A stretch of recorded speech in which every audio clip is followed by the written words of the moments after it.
উন্নয়ন করতে হলে উন্নয়ন করার যোগ্যতা লাগে অনেক বেশি। এখন চিন্তার ব্যাপার সেটা হলো আমার হিন্দু সম্প্রদায়ের ভাই বোনদের জন্য এক একজনের নির্বাচন এক এক কারণে, কেউ উন্নয়ন চায়, কেউ লেখাপড়া চায়, কেউ মেডিকেল চায়। আগামী নির্বাচন আপনাদের জন্য অনেক গুরুত্বপূর্ণ, কারণ এটার সাথে আপনাদের নিরাপত্তার ব্যাপারও আছে। আমরা এই জিনিসটা একদমই পছন্দ করি না যে 55 বছর স্বাধীন হওয়ার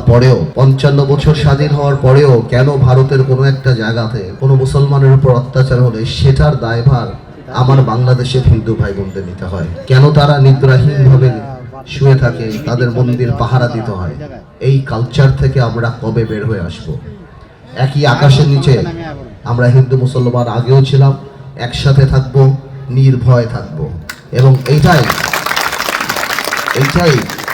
আপনাদের ব্যাপার। আমি আমার হিন্দু ভাই বোনদের বলবো, এখন যারা জান্নাতের টিকিট বিক্রি করার চেষ্টা করছেন তারা কেন করছেন? জান্নাতের টিকিট বিক্রি করাটা সহজ। কারো কাছে গেলেন, দুর্বল কাউকে পেলেন, বুঝিয়ে দিলেন যে আপনি জান্নাতে যাবেন, আমাদেরকে ভোট দেন।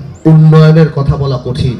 উন্নয়ন করতে হলে উন্নয়ন করার যোগ্যতা লাগে, উন্নয়ন করতে হলে সেই মানসিকতা লাগে, উন্নয়ন করতে লাগে সেই বুদ্ধি লাগে, যোগ্যতা লাগে, মানসিকতা লাগে, এবং সবচেয়ে বড় কথা জনসমর্থ লাগে। এবং কালার এক্সপার্ট এবং মাইল্ড অন হ্যান্ডস টেকনোলজি সমৃদ্ধ অরিক্স অ্যাডভান্স ডিটারজেন্ট পাউডার আপনার লন্ড্রি এক্সপার্ট।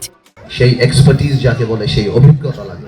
আজকে একটা দল বিভিন্ন বাড়ি যায়, এই জিনিসটা দেখতে আমার এত খারাপ লাগে। আমি একসময় ওনাদের সাথে রাজনীতি করেছিলাম, আমি মনে করেছিলাম ওনারা খুব এফিশিয়েন্ট রাজনৈতিক দল। কিন্তু আজকে যখন শুনি যে উন্নয়নের কথা না বলে, মানুষ ভালো কিভাবে থাকবে সেই কথা না বলে, মানুষের ভেদাভেদ যাতে না হয় সেসব কথা না বলে, জাতি গঠন প্রক্রিয়ার কথা না বলে ওনারা জান্নাতের টিকিট বিক্রি করছে। আপনাদের কাছে আমার অনুরোধ, আপনারা বলে দিবেন জান্নাত আল্লাহ তাআলার, জাহান্নাম আল্লাহ তাআলার।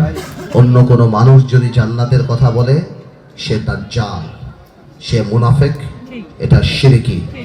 যারা জান্নাতের টিকিট বিক্রি করতে আসবে তাদেরকে বলে দিবেন আপনারা যে জান্নাতে যাবেন সেটার কি কোনো গ্যারান্টি আছে?